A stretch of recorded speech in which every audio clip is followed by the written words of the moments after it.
نحمده ونصلی علی رسول الکریم اما بعد بسم اللہ الرحمن الرحیم۔ السلام علیکم ورحمۃ اللہ وبرکاتہ۔ وہ عورتیں جن کے لیے زنا کی سزا معاف ہے، ان عورتوں کے لیے زنا جائز ہے۔ ایسی عورتیں جتنا مرضی زنا کر لے، ان پر کوئی حد نہیں لگے گی اور نہ کوئی سزا ملے گی۔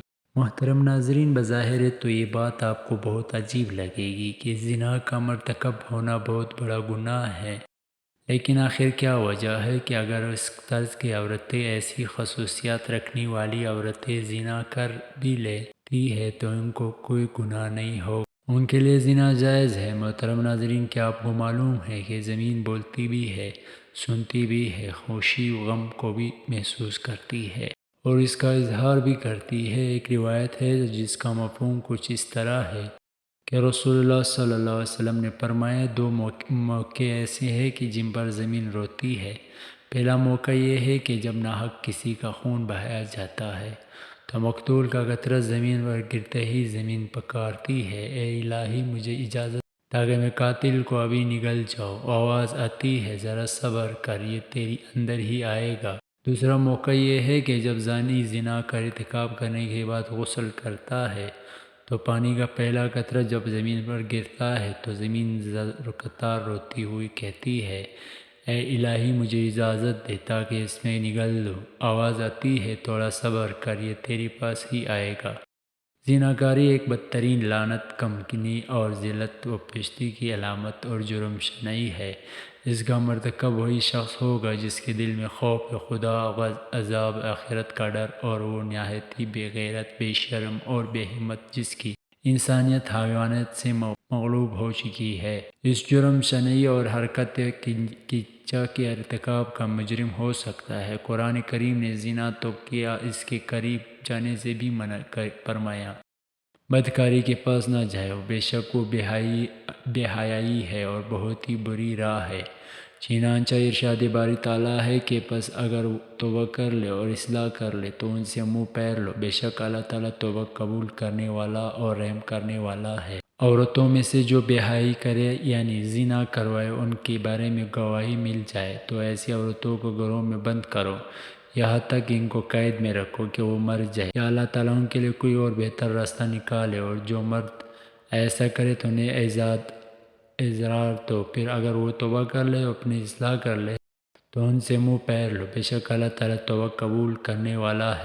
محترم ناظرین، حضرت علی علیہ السلام کی بے شمار واقعات تاریخ کی کتب سے ملتی ہے جن سے ہمیں رہنمائی ملتی ہے۔ انہی میں سے ایک ایسا واقعہ بھی ملتا ہے جو زنا کے متعلق ہے اور اپنی نوعیت کا عجیب واقعہ ہے۔ یہ واقعہ اس طرح سے بیان کیا گیا کہ ایک روز حضرت علی علیہ السلام مدینے کی ایک گلی سے گزر رہے تھے تو آپ دیکھتے ہیں کہ چند لوگ ایک عورت کو گھسیٹ کر لے جا رہے ہیں۔ وہ عورت خوف سے کانپ رہی تھی اور مرد اس کو گھسیٹ کر لے جا رہے ہیں۔ جب حضرت علی علیہ السلام نے یہ منظر دیکھا تو انہوں نے لوگوں سے پوچھا کہ تم عورت کو کیوں گھسیٹ کر لے جا رہے ہو؟ تو ان لوگوں نے حضرت علی علیہ السلام سے کہا کہ اس عورت نے زنا کیا اور امیر المومنین حضرت عمر بن خطاب رضی اللہ تعالیٰ عنہ نے حکم دیا کہ اس عورت کو سنسار کر دیا جائے۔ حضرت علی علیہ السلام نے جب ان لوگوں کی بات سنی تو آپ نے اس عورت کو ان لوگوں کے ہاتھ سے چھڑوا لیا اور کہا کہ اس معاملے کو میں خود دیکھوں گا۔ یہ سن کر وہ لوگ وہاں سے روانہ ہو گئے اور امیر المومنین حضرت عمر فاروق رضی اللہ تعالیٰ عنہ کو سارا معجزہ سنا دیا کہ آپ نے جس عورت کو سنسار کرنے کے لیے بھیجا تھا، حضرت علی علیہ السلام نے اس عورت کو سنسار کرنے سے بچا لیا اور ہم سے اس عورت کو چھڑا لیا اور وہ عورت اب ان کے پاس ہے۔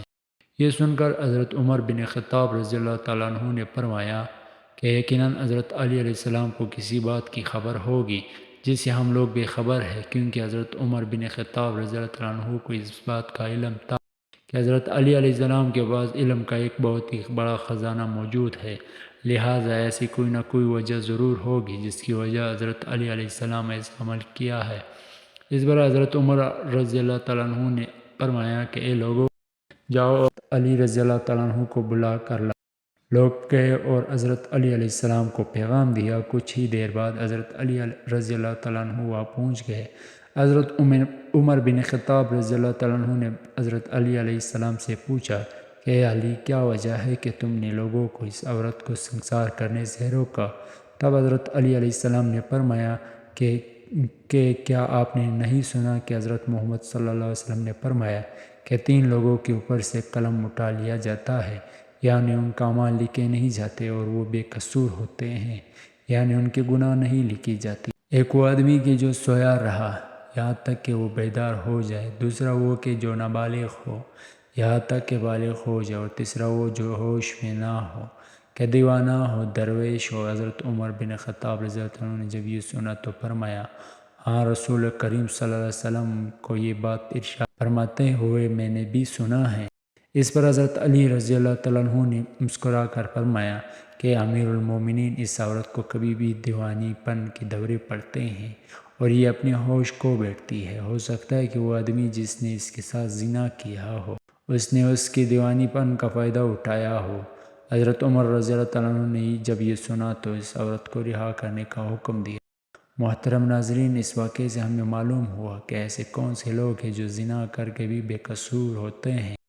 حضرت علی علیہ السلام کے پاس علم کا ایک بہت ہی بڑا خزانہ موجود تھا، اس لیے انہیں باب العالم بھی کہا جاتا ہے۔ حضرت علی علیہ السلام کی زندگی کا ایک اور قابل ذکر واقعہ ہے۔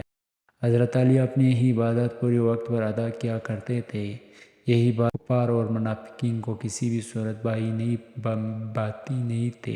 ایک روز منافقین نے یہ طے کیا کہ جب حضرت علی علیہ السلام نماز ادا کرنے لگے تو وہ انہیں عبادت سے دور رکھیں گے اور انہیں باتوں میں مشغول کر کے ان کی عبادت میں خلا پیدا کر دیں گے تاکہ ان کی عبادت تغییر کا شکار ہو جائے۔